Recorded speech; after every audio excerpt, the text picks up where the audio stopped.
স্পষ্ট করে একটি কথা বলতে চাই, ৭২-৭৫-এর শাসনামল সে তো দারিদ্র্যের তীব্র কষাঘাতে জর্জরিত হওয়ার শাসনামল, সে তো প্রতিটি মা বোনকে ৭২-৭৫-এর শাসনামলে বাসন্তী বানানোর ইতিহাসের শাসনামল।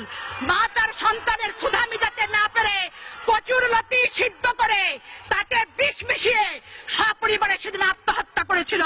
পত্র পত্রিকার পাতা খুললেই আপনারা সেদিন দেখবেন। তাই তো রফিক আজাদ বলেছিল, ভাত দে হারামজাদা নইলে মানচিত্র খাবো। মাননীয় স্পিকার, নারী নির্যাতন এত ব্যাপক আকার ধারণ করেছিল যে ৭২-৭৫-এর শাসনামলে কোন যুবতী মেয়েকে নিয়ে মা তার মেয়েকে রাতের বেলা নিজের ঘরে থাকতে পারত না। মুজিব বাহিনীর তাণ্ডবের অত্যাচারের অতিষ্ঠ হওয়ার কারণে রাত নাবার সাথে সাথে মা তার যুবতী মেয়ের হাতটি ধরে জঙ্গলে আশ্রয় গ্রহণ করত। মাননীয় স্পিকার, শুধু এখানেই শেষ নয়, ১৯৭৪ সালে শান্তি সেনের স্ত্রী অরুণা সেন, পুত্রবধূ রীনা সিনহা এবং হনুফাকে যেভাবে অত্যাচার করা হয়েছে, হালাখোকা চেঙ্গিস খানের বর্বরতাকে সেদিন ম্লান করে দেওয়া হয়েছিল। যুবক ছেলেরা যাতে প্রতিবাদ করতে না পারে, রাতের বেলা রক্ষী বাহিনী দিয়ে বাড়িতে বাড়িতে তল্লাশি করা হয়েছে। রক্ষী বাহিনীরা যুবক ছেলেকে রাতের বেলা ধরে এনেছে, আর দিনের বেলা তাদের লাশ যেখানে সেখানে তাদের বাবা মা দেখতে পেয়েছে।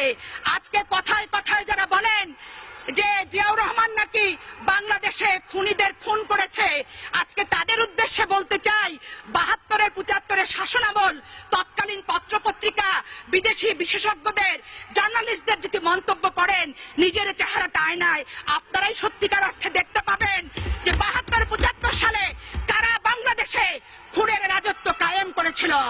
মাননীয় স্পিকার, আজকে প্রশ্ন করতে চাই, ১৯৭৪ সালে ১৬ই মার্চ জাসদের গুলিতে, জাসদের মিছিলে গুলি চালিয়ে সেদিন ৫০ জন জাসদ নেতাকে হত্যা করা হয়েছিল।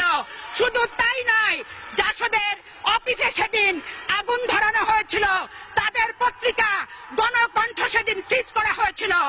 ঢাকা বিশ্ববিদ্যালয়ে ৭ জন মেধাবী ছাত্রকে মেশিন গানের গুলিতে সেদিন নিশ্চিহ্ন করেছিল। কার শাসনামলে? মাননীয় স্পিকার, আপনাকে প্রশ্ন করতে চাই, আমি প্রশ্ন করতে চাই, ১৯৭৩ সালে পাবনার জেলখানা থেকে ৫ জনকে রাতের অন্ধকারে দ্বীপচরে নিয়ে যে নির্মম নিষ্ঠুর ভাবে হত্যা করে বাংলাদেশের ইতিহাসে প্রথম জেল হত্যার ইতিহাস কারা সৃষ্টি করেছিল? মাননীয় স্পিকার, আজকে প্রশ্ন করতে চাই, মাননীয় স্পিকার, আপনার মাধ্যমে সরকারি দলকে সমগ্র বাংলাদেশে আওয়ামী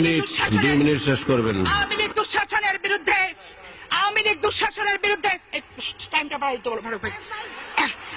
দুঃশাসনের বিরুদ্ধে সমগ্র বাংলাদেশে জাসদ নেতা কর্মীরা সেদিন প্রতিবাদ করেছিল। আজকে জাসদ মহাজোটের অংশ হয়েছেন, খোশ গল্প করছেন, নিজেদের অস্তিত্ব ভুলে গেছেন, বিগত দিনের ইতিহাস ভুলে গেছেন। সেদিন ৩০,০০০ জাসদ নেতা কর্মীকে সেদিন হত্যা করা হয়েছিল। এখানেই হত্যার শেষ নয়। মাননীয় স্পিকার, সিরাজ শিকদারকে হত্যা করে বাংলাদেশের রাজনৈতিক অঙ্গনে প্রথম ক্রসফায়ার সৃষ্টি করেছিল কে? মহান জাতীয় সংসদে এসে স্বীকারোক্তিমূলক জবানবন্দি দিয়েছিলেন অবিসংবাদিত নেতা শেখ মুজিবুর রহমান। সিরাজ শিকদার এখন কোথায়? আজকে সরকারি দলকে প্রশ্ন করতে চাই, কথায় কথায় বলেন বাংলাদেশের প্রতিটি ঘরে ঘরে আপনারা আইনের শাসন চালু করবেন। আজকে মাননীয় স্পিকার, আপনার মাধ্যমে স্বরাষ্ট্রমন্ত্রীকে আমি জানতে চাই, সিরাজ শিকদার হত্যার বিচার বাংলাদেশে ওনারা কবে শুরু করবেন? এই কথাগুলি আমার কথা নয়, বিভিন্ন পত্রিকা থেকে প্রাপ্ত তথ্যের ভিত্তিতেই আমি তথ্যমূলক ভাবে বক্তব্য উপস্থাপন করতে চাই। মাননীয় স্পিকার, ১৯৭৪ সালের ১৩ ডিসেম্বর শেখ মুজিবুর রহমান সাহেব বলেছিলেন, এতদিন অন্যেরা খাইছে, এখন খাইবো আমার লোক, কেউ কোনো কথা বললে লাল ঘোড়া দাবড়াইয়া দিমু। উনি আরো লিখেছিলেন, ১৭ মিনিটের আইন পাশ, বাক স্বাধীনতার গলায় ফাঁস। ১৯৭৫-এর ২৫শে জানুয়ারি ৪র্থ সংশোধনী। ১৯৭৩-৭৪ অর্থ বছরে বাংলাদেশের শাসন কার্য পরিচালনা করার জন্য ২,০০০ কোটি টাকার প্রয়োজন ছিল। বিদেশি দাতা দেশগুলো ৩,০০০ কোটি টাকা সেদিন দিয়েছিল। আজকে যারা বিএনপিকে দুর্নীতিবাজ বলেন, তাদের উদ্দেশ্যে বলতে চাই, বাসন্তীর ভাগের টাকাটাও সেদিন আওয়ামী লীগরা খেয়েছিল। সময় আগে বাড়ানো যাবে না, কারণ সময় বাড়ায় দেওয়া হয়েছে অন্যদেরকে দেবেন। শেষ করুন। ইত্তেফাকের হেডলাইন ছিল ৩,০০০ বিদেশি সাহায্য কোথায় গেল? শেষ করুন। 1974 28 ডিসেম্বর গার্ডিয়ান পত্রিকার শিরোনাম ছিল ঢাকা বিশ্বের সবচেয়ে ভীতিপ্রদ একটি শহর। মাননীয় স্পিকার, 1374 সালে 18 ফেব্রুয়ারি গার্ডিয়ান শেষ করুন। পত্রিকার শিরোনাম ছিল বাংলাদেশ মুজিবের তৈরি একটি বিপর্যস্ত এলাকা। এই ছিল শেখ মুজিবের সোনার বাংলার ইতিহাস পত্রিকার ভাষায়।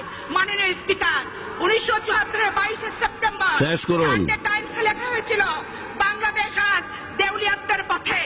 1973 সালে 5 জুলাই ইত্তেফাকের শেষ শিরোনাম করুন। ছিল ধন্যবাদ দেন আমার। প্রীতির মহামারী। মাননীয় স্পিকার, এটা 1974 সংযুক্ত চেয়ার আর বাড়ানো যাবে না। সেদিন জি, ধন্যবাদ মাননীয় সদস্য। শিরোনাম ছিল আপনাকে দুটি বিমান ধন্যবাদ। বাঁচাও। এখন মাননীয় সদস্য জনাব খান